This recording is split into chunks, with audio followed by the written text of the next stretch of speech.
Hey, what's going on everyone? This is iReviews back with another video, and today we're talking about hidden features on the new iOS 27.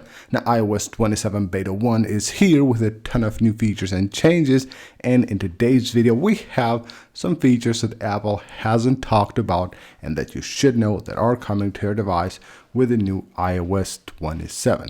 Now first of all, we head on to the control center here. While in the control center, when you go to add the connectivity widget for your control center, you will be able to actually now resize it quickly. So if I just go ahead and add this small one, let's go ahead and add it to a new page. You can see what I will be able to do here. If I have it there, I can go ahead and quickly resize it as this. So you can see we can have like 4 different sizes for the connectivity one, which you can just go ahead and quickly resize like this, move from the smaller to the medium to the larger and to the full screen one. Next up, we're talking about the timer on the control center. So if we go ahead and start a timer right here by tapping on the toggle on the control center, you can see now this new interface which allows you to quickly scroll like this, and it has a really nice feedback, a vibration there, and it allows you to quickly start a timer from there with that really cool new interface. Now there is also a new power down menu, and you can also see here the buttons for the power and also the button to add new toggles have both been redesigned. But if we tap right here to turn off the device, you will see that this menu has now been redesigned. And even if you go to this screen, but you go to the emergency one where you have all other sliders, they all have been redesigned now with liquid glass. Now with the iOS 27, you will have now a bunch more new features on the shortcuts and automations. What I really like about the new shortcuts is that you can actually now use AI to basically create your shortcut. Now what's really cool is when you go to automations here, you will be able to now create automations based on the notifications that you get, which is really awesome. So if you want to create an automation, you tap right there. Now you can choose the notification as an option. So when you just go ahead and let's say you receive a notification from someone, which you can choose here, whether that be an app or maybe a contact that you have, then of course you can add an automation that will happen once you receive that notification. Now here's something really interesting. On the lock screen of your iOS 27 device, you will be able now to dismiss the music player. Now whether it's the music app or a third-party app, you will be able to actually clear it just like you clear a notification. Now I don't know yet how you get it back. It will come back eventually by itself, but if you clear it from here, there's no like option where you can bring it back on. So probably that will be a change that is coming with the second beta. Some really nice updates have been made to the weather app as well. One of them is actually really small but yet very useful, and it saves you a ton of time, is this one right here. Now you can move right here from the weather conditions to the rain to the wind quickly using those buttons right there.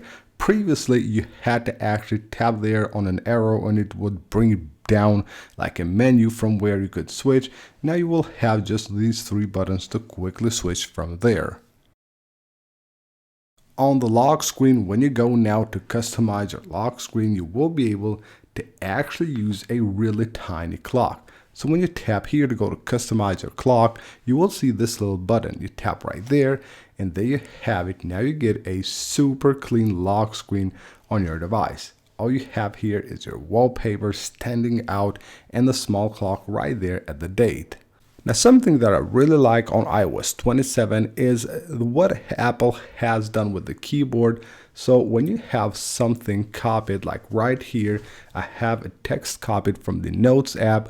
Whenever I go and try to type something, it will show it up here just above the keyboard, and it will ask me whether I want to paste that or not, and it shows it from which app.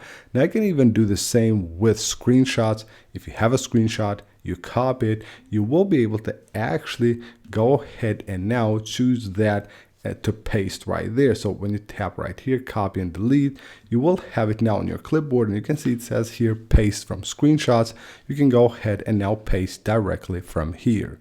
Moving on to Safari, and Safari on iOS 27 has gotten some really nice updates. Here are two of them.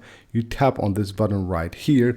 What it allows you to do is tap on Notify Me, and this will basically notify you of any changes that you want to be notified from this website. Maybe a price change or something like that. Once that happens, it just sends you a notification. Also on Safari, when you go to your tabs and you tap right there, you can actually tap on Organize Tabs and you will have automatically create topics. This will allow you, but basically allow Safari to just organize your tabs into different topics quickly. You tap there and everything is organized automatically. Now the phone app is way smarter now on iOS 27. You're calling someone and it's their birthday today. You can see right here, once you start the call, it will pop up on the screen letting you know that that contact actually has a birthday today. So of course you don't miss that. iOS 27 also brings connectivity assist to iOS. Now this is a feature that has been here before. It has been now renamed, but it's much better. It will actually use cellular data in addition to your Wi-Fi to basically give you the best connection. But also what it does is that it uses AI to do that, so it's much more efficient.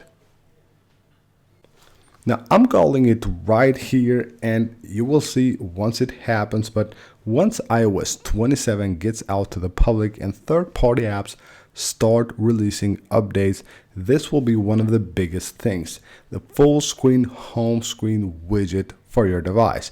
It allows to basically now with the use of this widget and also the widgets now being interactive, it allows to have basically a complete setup on the home screen simply by adding a widget.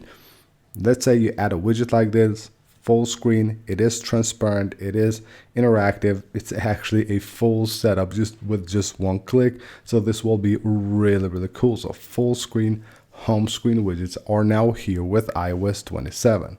And with iOS 27, Apple has added some really cool new features to the Photos app as well. First of all is Captured by Me under Utilities. There will be this folder that will show you all the pictures that you have taken with your iPhone on a separate section, which is actually super cool. What you can also do now on iOS 27 is that you can add keywords to photos. We have talked about that, but you can also now rate the photos, which is really awesome. You can do that and then of course use the rating that you do to actually find those photos by filtering them on your Photos albums. On the Photos app, now when you go to view a video, you will also have right here subtitles for that video, which is really awesome. Now another thing you can do is that when you find a frame that you want, you don't actually need to just go ahead and maybe take a screenshot. You can now just have the three dots right there and it allows to save video frame as a photo. On iMessage, when you tap the plus button, now you will be able to draw. So you will have basically this new option that allows to draw anything and then just send it as a message, which is pretty cool. A pretty cool new feature that allows you to just draw anything, sketch up anything you want and send it as a message. With iOS 27, you also get now a notification when your iPhone's battery is about to turn off at 1%. It will show right here just like it does with 20% and 10%, but it will let you know that your iPhone will die very soon. Now when talking about batteries, something really cool that Apple has done is that they actually have fixed the low power mode on iOS. Now, you know, if you use low power mode, your iPhone will stutter. It's actually really unusable like that. Now with iOS 27, it actually works as it should, even though the low power mode is enabled. And last but not least, you will be able to use one phone number in two phones with iOS 27. That's another amazing thing that Apple has done. It is a feature that will of course be super useful for a lot of people. So if you have two phones, one number, it will no longer be a problem. So that is it for this video, guys. Hope you guys enjoyed the video. If you did, smash the like button and of course subscribe for more, and I'll see you on the next one.